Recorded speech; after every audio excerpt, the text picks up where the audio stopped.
Okay, let's unpack this. Today, we're diving deep into something getting a lot of urgent attention, Hurricane Erin, the one projected for 2025. Right. And our source material for this, it's pretty unique. It's not your usual reports. We're looking at, well, basically a collection of raw search queries, updates, key terms. Yeah. It's like the digital trail of what people are really trying to figure out about this thing right now. Exactly. So our goal, cut through all that noise, pull out the essential stuff, and give you, a shortcut to being properly informed. And what's fascinating, I think, is how these bits and pieces, these search terms, they really paint a live picture of public worry and the official reaction, too. Our job here is to pull all these signals together, build a clear picture of Erin's likely path, the potential impact, and just why this information is so critical, especially, in the context of the Atlantic hurricane season. Yeah, and as we looked through these terms, what really stood out was, well, the scale and the severity people seem to be expecting. We saw phrases like monster storm and even Category 5 hurricane. Right. It feels like people are bracing for something pretty major. Definitely seeing that signal. So let's start with the basics. The questions everyone has first. Yeah. Where is Hurricane Erin right now? And maybe more importantly, where is Hurricane Erin actually going to hit? The sources are full of terms like projected path and those spaghetti models. Ah, yes, the spaghetti models. That term always gets me. Sounds a bit casual for, predicting potential disaster, but it's clearly key. What do those actually show us? And what can't they tell us about Erin's path? That's a great point. So spaghetti models are basically just visualizations of different forecast models run by various meteorological groups. Okay. Each line on the map is one potential track. And yeah, when you overlay them, it looks like a plate of spaghetti. Literally. Pretty much. If the strands are tightly clustered, that means higher confidence in that general path. If they're spread wide apart, well, that shows more uncertainty. The fact that Hurricane Erin's spaghetti models is popping up so much tells you people are actively trying to figure out that confidence level for Erin's projected path, where it might actually hit. And that potential impact. It brings up the categories immediately. I saw Category 5 hurricane searched a lot. What did that actually mean for the storm itself? Exactly. When you see searches like Hurricane Erin updates or just tropical update, people are looking for the official word, from NOAA, the National Oceanic and Atmospheric Administration, and definitely the National Hurricane Center, the NHC. They're the main source for tracking tropical cyclones. The official bodies. Right. And then you have the weather services people use daily, like the Weather Channel, weather.com, Windy, even Surfline for coastal impact. They all provide the hurricane tracker map and radar weather. Makes sense. And understanding the hurricane categories is vital here. Seeing so many searches for Category 5 hurricane or Cat 5 hurricane about Erin, that immediately signals the level of perceived threat. So Cat 5 is the worst. It's the top of the scale, yeah. The Saffir-Simpson scale goes 1 to 5 based on wind speed. Category 5 means sustained winds over 157 miles per hour. Catastrophic damage potential. So seeing those searches isn't just casual interest, it's real apprehension. Okay, that sets the stage for how serious this could be. And what's interesting is how that general fear translates into really specific location searches. The models give us lines, but the search terms show us the human geography of anxiety. That's a perfect way to put it. The potential reach, just based on what people are searching for, seems incredibly wide. It really is. The queries span a huge area. You see this ripple effect of concern, from big regions down to tiny coastal towns. Where does it start? South. Yeah, starting south, there's clear concern in the Caribbean.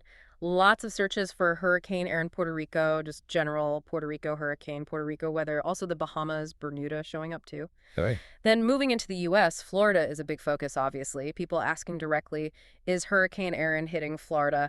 Plus general Florida hurricane searches. Standard procedure for Florida, sadly. Pretty much. Then you see this clear line of worry moving up the southeast coast. Myrtle Beach, South Carolina shows up. Savannah, Georgia. And interestingly, even Houston weather radar. Houston. That's way over in Texas. It is.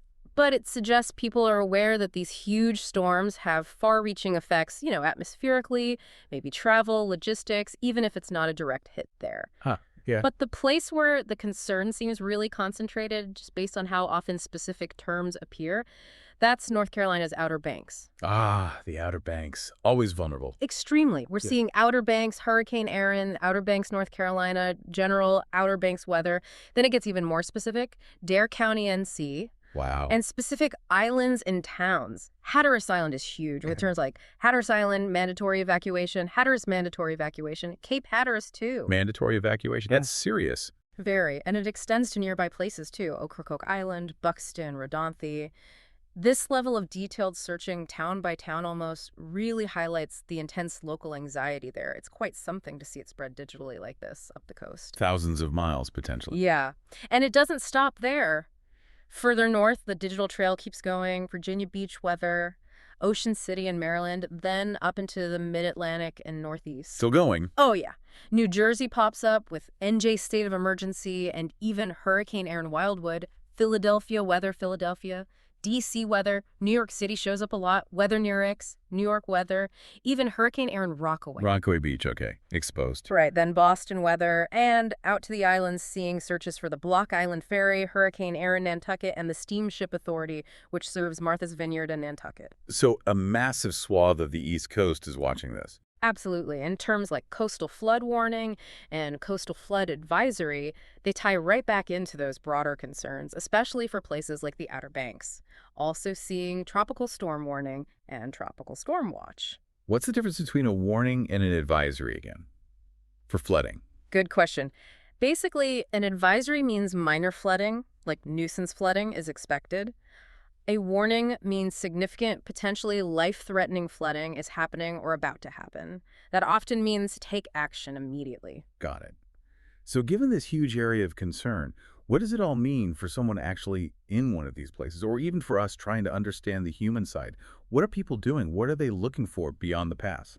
Well, the terms definitely show official action is underway, or at least anticipated. Like we saw a state of emergency mentioned for New Jersey and that mandatory evacuation for Hatteras. Those are big signals from authorities. Right, top-down responses. Exactly. But beyond that, you see this really interesting mix of how people are trying to get information for themselves. And that's where the sources get really varied, isn't it? It's not just NOAA or the NHC people are checking. Not at all. We're seeing searches for traditional news outlets, Channel 7 News, Fox News Today, CB's Saturday Morning, specific local ones like News4Jax in Jacksonville, Mills Live, likely for Michigan, but maybe tracking related impacts, plus general stuff like Today's News. Okay, standard news checks. But then you also see things like Tropical Storm Hurricane Aaron Reddit. Ah, Reddit, to the community angle. Right. People sharing information, asking questions on social platforms, and even Hurricane Aaron camera. So people want to see it live. Seems like it, a desire for that direct visual confirmation or update. It shows this multi-layered approach people take to gathering info. It really highlights how crucial it is to get info from reliable sources, like the NOAA Hurricane Center, like you said, but also how people piece together the picture using everything available. Definitely. And remembering that even just checking weather near me is going to be massively influenced by a system like Aaron. If it's anywhere close, it's this collective effort combining official warnings with personal information seeking. Wow. So looking back at all these search terms, these digital breadcrumbs, we've really pieced together a pretty comprehensive picture of Hurricane Aaron 2025.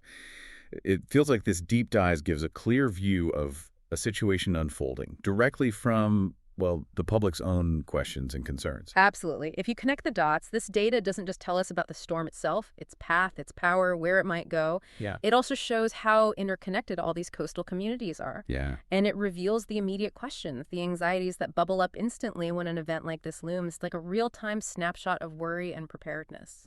So as you think about this deep dive, Sure.